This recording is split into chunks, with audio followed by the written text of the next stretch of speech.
Direct News TV. November 19, 2023. Qatar PM says only minor challenges to Israel Hamas captive deal.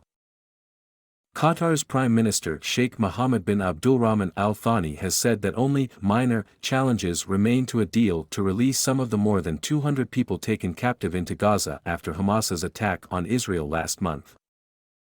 Sheikh Mohammed, a former foreign minister, gave few additional details or a timeline.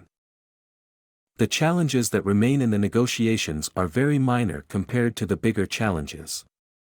They are more logistical, they are more practical, he told a joint press conference with the European Union's foreign policy chief Josep Borrell. Qatar has been acting as an intermediary in negotiations to free those taken captive in Hamas's surprise attack on Israel on October 7, in which at least 1,200 people were killed. After the attack, Israel launched a relentless air and ground campaign on the besieged Gaza Strip, bombarding the densely populated territory in an effort to destroy Hamas. More than 13,000 people have been killed in the weeks since. Borrell, who was due to meet Qatar's emir before traveling to Jordan, called for the unconditional release of all captives and condemned Hamas for the attack. There's no hierarchy between horrors, one horror doesn't justify another horror, he said, urging an end to the escalating violence and the creation of sustainable peace in the region. The Reuters news agency reported on November 15 that Qatari mediators had been seeking a deal between Israel and Hamas to exchange 50 captives in return for a 3-day ceasefire that would help boost emergency aid shipments to Gaza civilians, citing an official briefed on the talks. At the time, the official said general outlines had been agreed, but that Israel was still negotiating details. On Saturday, the Washington Post newspaper reported a tentative agreement had been reached to free the women and children among the captives in exchange for a pause in fighting. Citing unnamed sources, the newspaper said all parties would halt combat operations for at least 5 days with the captives to be released in small groups. The U.S. newspaper's report was denied by the White House, which said discussions on a deal were continuing.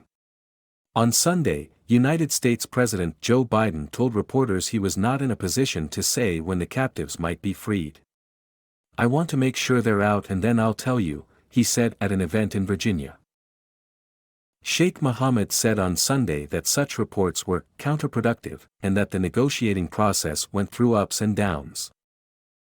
"I think that I'm now more confident that we are close enough to reach a deal that can bring the people safely back to their homes," he said. The talks are continuing as Israel prepares to expand its ground offensive against Hamas into Gaza's southern half. The U.S., Israel's main ally, has urged caution, as Gaza's 2.3 million people struggle to find anywhere safe to stay out of the line of fire. The civilian death toll in Gaza was staggering and unacceptable, United Nations Secretary-General Antonio Guterres said on Sunday as he renewed his appeal for an immediate humanitarian ceasefire. Israel has so far refused all calls for a ceasefire. My name is Kingsley. Please like, share, subscribe and hit that notification bell so you can be the first to be notified whenever we post. You won't regret it.